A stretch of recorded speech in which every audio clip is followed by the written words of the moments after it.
Hello everyone, welcome to my first blog. তো দিনটি ছিল কালী পুজোর দিন। সেদিন আমরা গিয়েছিলাম চাঁদপাড়ায় ঠাকুর দেখার জন্য। যাই হোক, বেরিয়ে পড়লাম 3 বন্ধু বান্ধবী ঠাকুর দেখার জন্য। প্রথমে গিয়ে দেখলাম এই প্যান্ডেলটি খুব সুন্দর হয়েছিল। চারপাশটা তোমাদের একটু ঘুরিয়ে দেখিয়ে দিলাম। এরপর আমরা চলে গেলাম নেক্সট প্যান্ডেলটায়। এখানে থিমটা কিন্তু দারুণ করেছিল, তাই বন্ধুকে বললাম একটা ভিডিও করে দিতে আমাদের। তারপর আমরা চলে যাচ্ছি আবার একটা নতুন প্যান্ডেল দেখার জন্য। এরপর চলে আসলাম আমরা এই প্যান্ডেলটিতে ঠাকুর দেখার জন্য। এখানে ঢোকার জন্য আমার বান্ধবীর এত তাড়া যে দেখো দৌড় মারলো এক। তারপরে আমরা ঠাকুরটি দেখে চলে আসলাম নতুন প্যান্ডেলটি দেখার জন্য। এখানে লাইটিংটা দেখো জাস্ট কত সুন্দর করেছে। প্যান্ডেলটাও একদম অসাধারণ, তাই তোমাদের জন্য আমি প্যান্ডেলের চারপাশটা ঘুরিয়ে দেখিয়ে দিলাম। এরপর আমরা চলে যাচ্ছি নেক্সট প্যান্ডেলটি দেখার জন্য। নেক্সট আমরা এই প্যান্ডেলটিতে চলে আসলাম। এখানে কোন ক্লাবের কোন প্যান্ডেল সেটা আমার ঠিক জানা ছিল না, তাই তোমাদের সাথে শেয়ার করতে পারিনি। কিন্তু হ্যাঁ, তোমাদের তো মনে হতেই পারে যে প্যান্ডেলে তো ক্লাবের নাম লেখাই থাকে। হ্যাঁ, অবশ্যই লেখা থাকে, কিন্তু দেখো এত ভিড়ের মধ্যে কি সবসময় মনে রাখা সম্ভব হয় যে কোন প্যান্ডেলটা কোন ক্লাবের?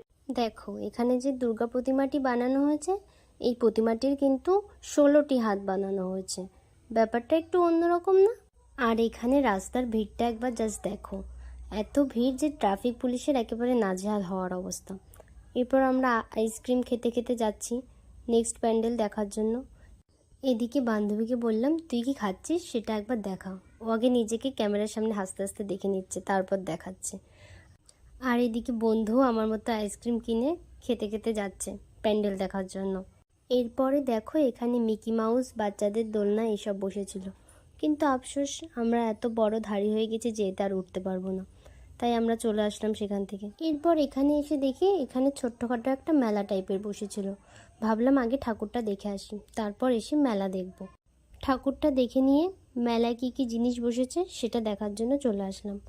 কিনি বা না কিনি, দেখতে তো কারো কোনো সমস্যা নেই, কিন্তু তবুও আমার বান্ধবী এখান থেকে একটা চাবি রিং কিনেছিল। আর এখানে ইনি দেখো, হুট করে কোথা থেকে এসে আমার বন্ধুকে তো ভয়ই পাইয়ে দিয়েছিল, আবার ভয় কাটানোর জন্য সবার সাথে হ্যান্ডশেক করে নিল। এরপরে আমরা এইখানটাতে চলে আসলাম। এখানে আসার আগে ভেবেছিলাম যে এখানে ভূত টাইপের ভয়ানক কিছু হয়তো বানানো হয়েছে, কিন্তু ও মা না, এসে দেখি এখানে রাম, সীতা, রাবণ এদেরকে আর কি সাজিয়ে দাঁড় করিয়ে রেখেছে। কি আর করা যাবে, ভয়ানক কিছু দেখতে না পেয়ে ওখান থেকে চলে আসলাম। এরপরে এই ঠাকুরটাকে দেখো, কত মিষ্টি দেখতে লাগছে না? আমার তো এই ঠাকুরটা খুব সুন্দর লেগেছিল। এরপরে আমরা সবাই মিলে চলে আসলাম মোমো খাওয়ার জন্য। মোমো খাওয়ার পরে দেখলাম অনেক রাত হয়েছে, এবারটা বাড়ি ফিরতে হবে, তাই আমাকে বান্ধবীরা তখন টোটোতে উঠিয়ে দিল বাড়ি ফেরার জন্য। আর এদিকে দেখো আমি এখন বাড়ি যাচ্ছি, আর এরা এখন বেরোচ্ছে ঠাকুর দেখার জন্য। এরপরে টোটোতে বসেও আমি কয়েকটা প্যান্ডেল দেখতে পেয়েছি, সেগুলো দেখতে দেখতেই বাড়ি চলে আসলাম।